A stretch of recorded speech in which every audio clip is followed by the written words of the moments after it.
주 안에 사랑하는 의정부 비전교회 성도 여러분 반갑습니다. 5월 18일 화요일, 오늘 우리에게 주시는 하나님의 말씀은 출애굽기 18장 13절로 27절까지의 말씀입니다. 먼저 본문의 말씀을 봉독하겠습니다. 이튿날 모세가 백성을 재판하느라고 앉아있고 백성은 아침부터 저녁까지 모세 곁에 서 있는지라. 모세의 장인이 모세가 백성에게 행하는 모든 일을 보고 이르되 내가 이 백성에게 행하는 이 일이 어찌 됨이냐. 어찌하여 내가 홀로 앉아있고 백성은 아침부터 저녁까지 내 곁에 서 있느냐. 모세가 그의 장인에게 대답하되 백성이 하나님께 물으려고 내게로 옴이라. 그들이 일이 있으면 내게로 오나니 내가 그 양쪽을 재판하여 하나님의 율례와 법도를 알게 하나이다. 모세의 장인이 그에게 이르되 내가 하는 것이 옳지 못하도다.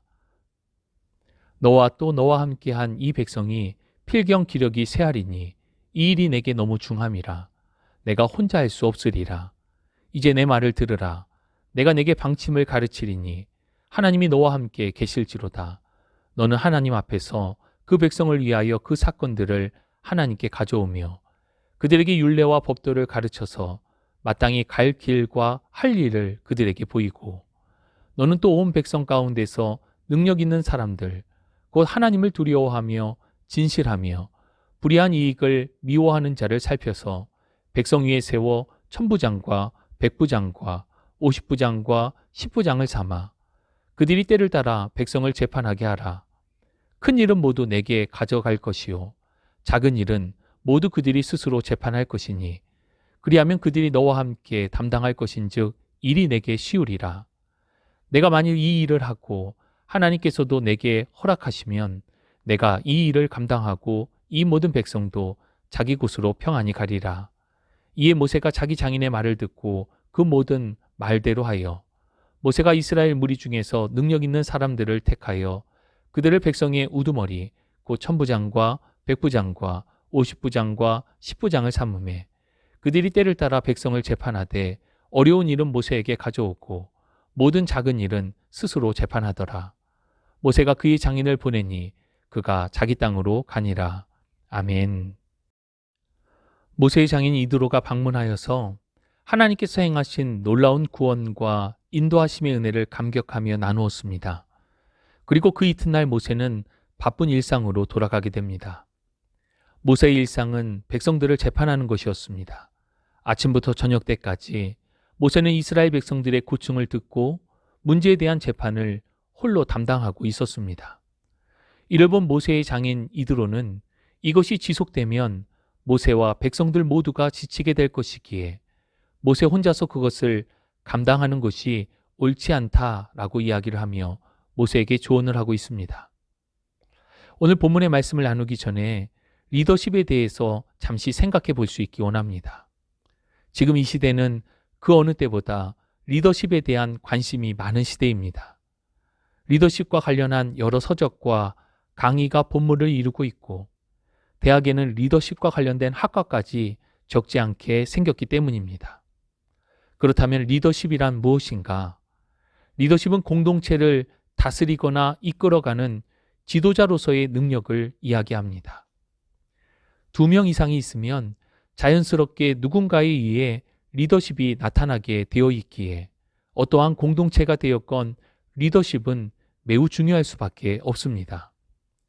리더십은 그 형태에 따라서 수많은 종류로 구분하기도 합니다. 그 가운데 모세가 보인 리더십은 크게 2가지 형태를 보이고 있습니다. 먼저는 하나님께로부터 위임받은 위임적 리더십으로 하나님의 대리자로서의 리더십을 발휘하고 있는 것입니다. 또 한 가지는 카리스마적 리더십으로 모세를 중심으로 모든 일들에 대한 것들이 처리되고 있었습니다. 모세의 말이 곧 법이었고 판결이 되었습니다. 이는 백성들이 하나님의 율례와 법도를 모르기 때문이기도 하였습니다. 모세의 장인 이드로가 하루 종일 홀로 수많은 백성을 재판하고 있는 이런 모세를 보며 그 이유를 묻자 모세가 이렇게 대답을 합니다. 16절 그들이 일이 있으면 내게로 오나니 내가 그 양쪽을 재판하여 하나님의 율례와 법도를 알게 하나이다.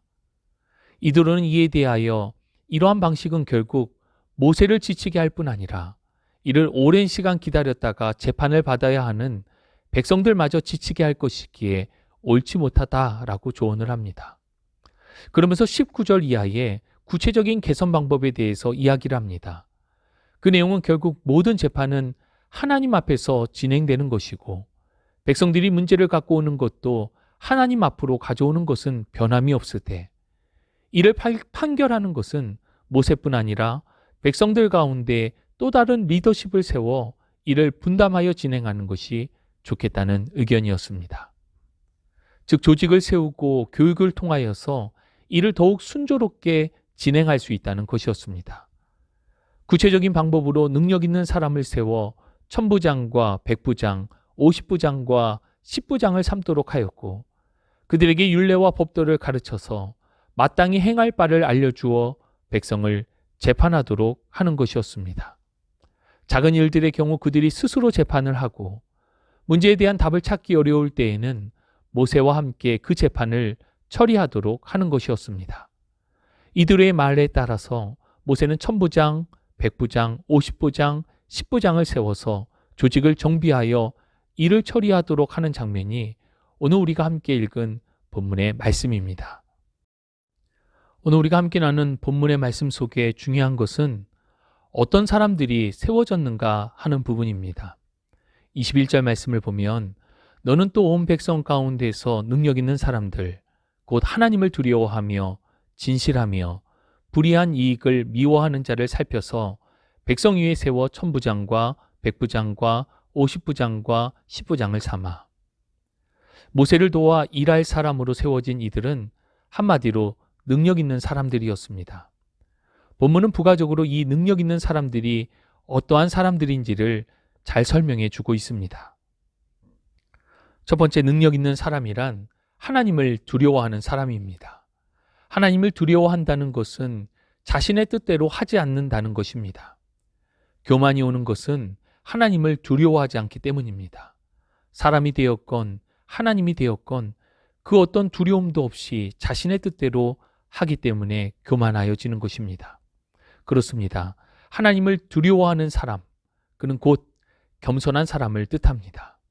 하나님의 통치 아래 자신이 있음을 인정하고 고백하며 하나님의 뜻을 따라 순종하는 사람이 바로 하나님을 두려워하는 사람인 것입니다.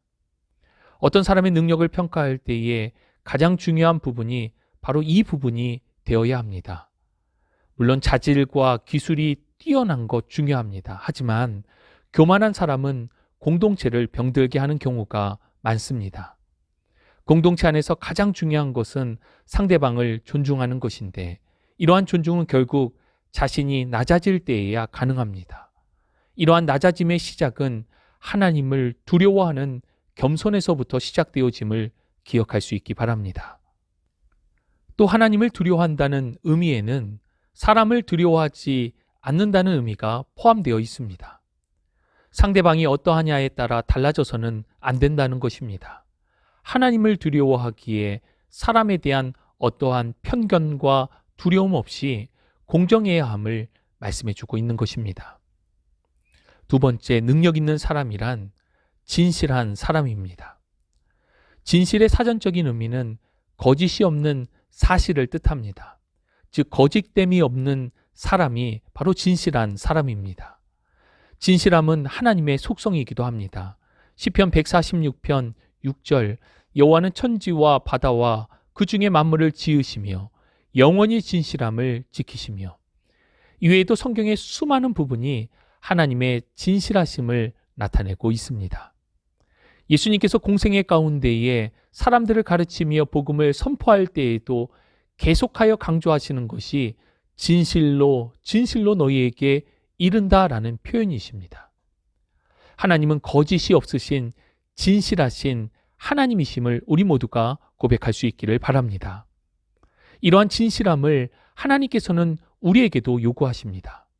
사랑을 하는 데 있어서 말로만 해서는 안 됩니다. 행함이 있어야 합니다. 그런데 이 행함의 중심에는 진실함이 있어야 함을 요한일서 3장 18절은 교훈하고 있습니다. 자녀들아, 우리가 말과 혀로만 사랑하지 말고 행함과 진실함으로 하자. 진실함은 하나님을 따라 살아가는 사람들에게 나타나는 공통된 속성입니다. 거짓 없이 진실함으로 살아가야 함의 이유가 바로 여기에 있습니다. 마지막으로 세 번째, 능력 있는 사람이란 불이한 이익을 미워하는 자입니다. 즉 타협하지 않는 사람을 뜻합니다. 타협이라는 것은 섞이는 것을 뜻합니다. 분명한 기준을 몰라서가 아니라 명확한 기준을 알고 있으면서도 상황과 여건에 맞추어 적절한 선에서 섞이는 것을 타협이라고 합니다. 일반적으로 세상에서는 타협이라는 단어가 긍정적으로 많이 사용이 됩니다. 어떤 일을 서로 양보하여 협의하여 이루어지는 과정의 결과가 타협이기 때문입니다. 그러나 하나님의 말씀에 적절한 타협은 결코 있을 수가 없습니다. 유독 기독교는 독선적이라는 세상에 비난이 있지만 그 무엇과도 바꿀 수 없는 것은 하나님의 말씀, 명확한 삶의 기준, 진리이기에 타협할 수 없다는 것입니다. 타협함이 없는 신앙을 성경은 거룩이라고 말씀합니다. 하나님의 말씀을 온전히 따라가는 삶, 그것이 하나님을 닮아가는 거룩한 삶인 것입니다. 주 안에 사랑하는 여러분, 21절이 말씀하고 있는 능력 있는 사람은 많이 배우고 기술이 좋고 외모가 출중한 사람이 아닙니다. 하나님께서 인정하시고 사용하시는 능력 있는 사람은 그 마음과 성품이 바른 사람임을 기억할 수 있기 바랍니다. 하나님을 두려워하는 겸손한 사람, 거짓이 없는 진실한 사람, 타협함이 없는 거룩한 사람을 하나님께서 찾으시고 하나님께서 세우십니다. 우리 모두가 하나님께서 기뻐하시는 능력 있는 사람이 되시기를 주님의 이름으로 축복합니다. 하나님 감사합니다. 오늘도 주시는 주의 귀한 말씀을 받습니다. 세상의 기준과 하나님의 기준에는 분명한 차이가 있음을 다시금 말씀을 통하여 깨닫게 됩니다. 보여지고 드러나는 것에 치중하기보다 우리의 마음과 성품이 더욱 주님을 닮아가며 주님을 기쁘시게 해드릴 수 있기를 원합니다. 오직 하나님과 사람 앞에 겸손하며 거짓 없이 진실하며 거룩한 주의 말씀을 쫓아 거룩함의 삶을 살아가도록 우리를 붙들어 주시고 인도하여 주옵소서. 함께 하심을 믿고 감사드리며 우리 구주 예수 그리스도의 이름으로 기도합니다. 아멘.